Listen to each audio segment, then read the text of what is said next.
Listen.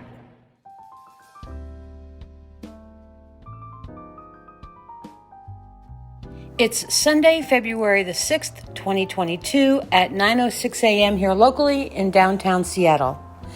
This is the OneHiraethProject's DiaryCast number 25, entitled Pray, Barbara. Now that may seem like an unusual title to you, but not for me, because during this DiaryCast period, I've received that message several times in many different ways, and I have most of them, not even all of them, there were so many, literally using the word pray, prayer, or symbolism of some kind. So that left me lost, trying to figure out what's the best way to approach this week's video. And I thought I would just wing it, go all the way back to the beginning when I started these 25 diary casts ago. I was just going out for walks in southern Arizona, finding places to sit, usually having some kind of an idea in mind of what I was going to talk about, but I didn't really flesh it out or storyboard it or do anything. I just would have thoughts throughout the week that I would capture in some kind of a text file. I would review it before I would go for my walk, and then when feeling inspired, I would just stop and record. That's what I'm going to do now.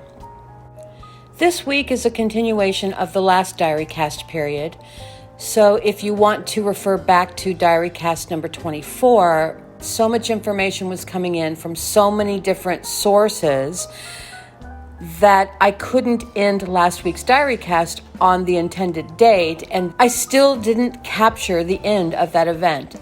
So what happened as a result was the information slowed down, but it was still part of that same experience, which continues now and will probably go on for a few more weeks at the very least. The experience is a personal one, but it has broad ramifications, and that's its intent. That's good. But it's such a layered thing, it's hard to talk about it without talking about it. And I feel it's imperative at this point not to talk about it because I think it has the potential to also interfere with this purpose. And I have no intention of doing that. I'm just going to sit back in my rocking chair and watch the world go by until more comes of this. And I'm not talking about anything that the mass population would have any knowledge about, although maybe someday they will. Because what I feel is that this pocket that I'm a part of is one of many. And if there are numerous voices that pop up following the same kind of storyline, storyboard, process, analysis, protocol of this bigger picture, then there's this huge impact that can occur due to this simultaneous movement. Grace. Let me start with grace. The reason I feel that I have been asked to, quote, pray, or messages have come my way to pray, I feel it is the most communicative way to explain from one intelligence to another that in the midst of that which you're experiencing or about to experience, just stand in your sovereignty. Meditate, relax, contemplate, be worry-free. Have a focus if you wish, all of which are like the state of prayer without the baggage. I don't like the weight that word has towards the negative, but it contains The phrase pray contains a lot of dogma attached to it, where you sit a certain way, potentially. Use your hands in a certain way. It has to be subservient, not surrendering, because to me, surrendering just means that you recognize the grace of a situation, and instead of trying to control it or massage it or manipulate it, you recognize its purity for what it is and its immobility in its flexibility, and you allow. You just go, oh, okay, I get it. That's surrendering.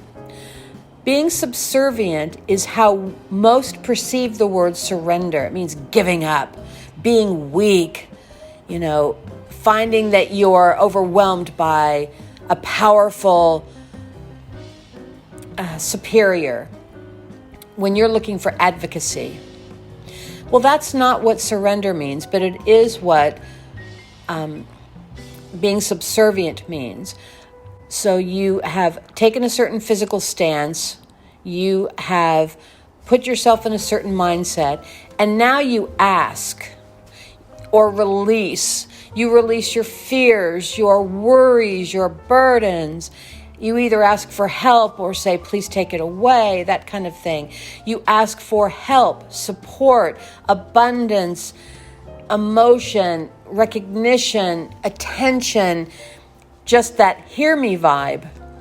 That's prayer. That is putting a lot on it that is fine, because when you feel that way, going into a state of sovereignty does include that element, but that is not the sole element. But I believe with most, especially those that are influenced by their particular religious doctrine, that they will comply with that limited definition because that's what they're told is the correct way. So when I keep hearing, pray, Barbara, it just confirms for me a recognition of that which is occurring or is about to occur, and suggesting that I take a sovereign position with respect to it, that I go within and my answers will be there. Now that's such a cliche or, moment of lexicon with respect to the phrase, go within. I am not inviting you to cloak yourself in that perspective. I'm simply trying to find the most concise way to share that I have communications with what I just refer to as that which is intelligence or consciousness, not in form, in that space of going within. Because it's a frequency and it's uncluttered, void of distraction. And when you can achieve that, and it's a simple state of being. Think of the last time you did something like wash your hands or dishes or mow the lawn or sew a hem or something where it was just an assembly line-like kind of repetitive process where you took that moment of sovereignty, of solace, even in the midst of chaos potentially. That moment, your focus is in that bubble-like space of everything and nothing. And there is communication there. You can't sit there and kind of concentrate to try to make it happen. It's actually the exact opposite feeling. Instead of tensing up, you relax. Instead of thinking or trying to focus on what you're trying to achieve, you don't focus on anything. You just allow that space that you would if you're going for a walk, if you're doing the dishes, if you're sitting on a park bench and watching kids in the playground across the street. Enjoy the purity of play. You're in that state. So you don't have to work for it or ask for it. It's the exact opposite. And when you're there, knowings just come. And after a while, you realize that those knowings may or may not be directly related to you. They may be what I will call this connectivity through frequency, in the same way that, law of attraction is supposed to work, does work. It's the same thing. Law of attraction simply means that you attract to you what you send out. And that's based on frequency, which some, can relate to emotion, so that you can kind of feel that difference, that kind of thing. It's however you want to perceive that. So that's where I pray. That's, how I pray. I just step into my sovereignty and I allow. So doing that this last week, allowing the continuation of this flow of information, it has been nonstop. And what has come is what I needed at that moment. If a story had to be created, then media or information or symbolism, however you wish to, again, categorize that, through synchronicity, would line up a series of events, conversations that I would overhear, data that I was processing or bringing in. However it came to me, it would line it up back to back to create the equivalent of a story in linear, which is also chronological time, so that I could go, oh, I see, oh, wow. And it's so humorous because, first of all, in my case, whatever these other worldly sources are, they're humorous. And sometimes they just grab my attention to make me laugh if I can perceive it. And it is a joy that's beyond my ability to express in words. It's ineffable. So during this week, that kind of data continued until now. But the thing is, all it's doing is opening a wider picture, and that wider picture is showing me two things. Number one, the situation that I find myself in, which I have a little pinprick injection into, which will have a huge rippling effect resulting from, that I may or may not even have to participate in. And if I'm doing that, knowing the information that's come to me this week, I am completely synchronized with a team of other people doing this across the globe. Some are individuals, some are groups of people, but the theme, the underlying thread that is joining all of us is this divine orchestration of bringing energy, frequency into the physical through these situations that have been orchestrated, lined up. What I'm going through took a lifetime to create. It wasn't the only thing going on in my life. It was one thing going on in my life. But if you follow that singular trail to its source, to its core, you will see that everything that I have gone through in my entire life prepared me for this moment. The circumstances that were created in the physical world that led me here were something I was participating in for a purpose that is grander than what appears on the surface. In other words, if you are a reporter, which I'm not, and you write an article about something, you did the research, who cares how it came to you, how long it took you, or if it was just a fleeting thought, you sat down and you scribbled it out, and you walked away and you let it go. And that had a rippling effect out into the metaverse, let's call it, which then creates action in the physical world. And that action in the physical world can be everything from one person's mind being changed so that everything they do from that point forward is on a different timeline, let's say, because they were changed by that article. To groups of people who may, let's say, do a protest of some kind as a result of having access to that data. The reporter may or may not have had any idea that it was going to have that kind of influence, because they didn't create the situation that led them up to decide to write the article. But it was happening in the physical world. But it was being prepared offline, let's say, with the alchemy of free will, where we kind of get to different junctures, and they are decision points. And the way that the decision is made, it's like everything is lined up so a choice can be made. That choice is an opportunity for those that come in contact with it to evolve or to, remain status quo.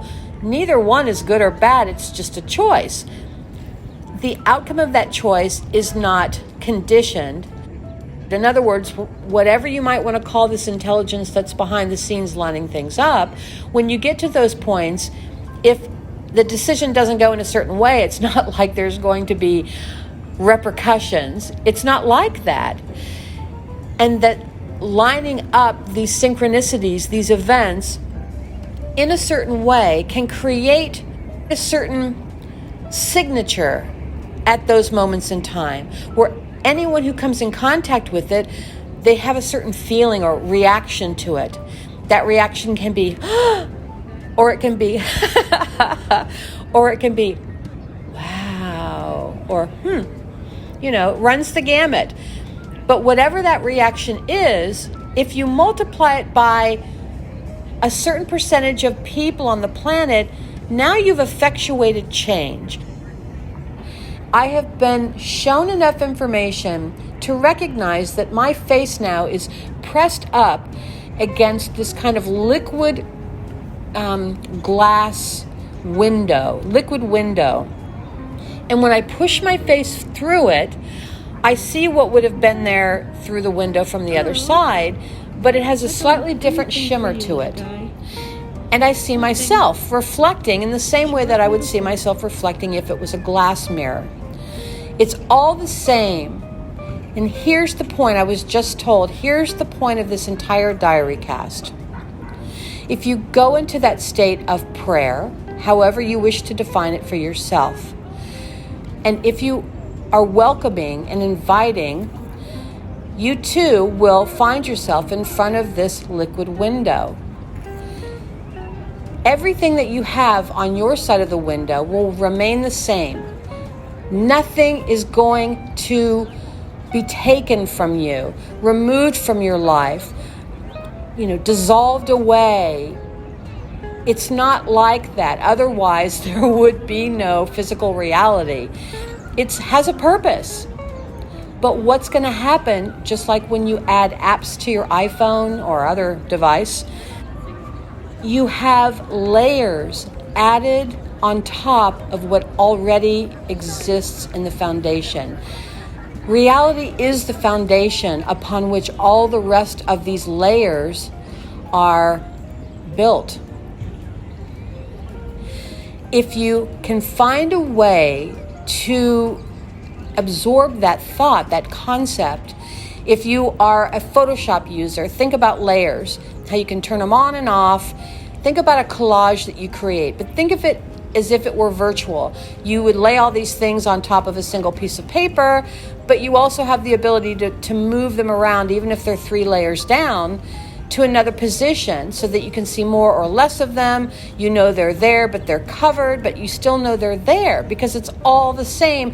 It's just the only part that we see in a collage is the part that's closest to the surface.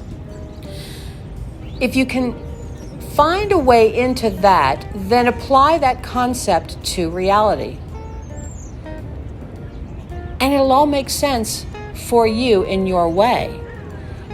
Everything is the same. It's just more. It's more. And why is there any reason to be afraid of that? And for this week, I will leave it there.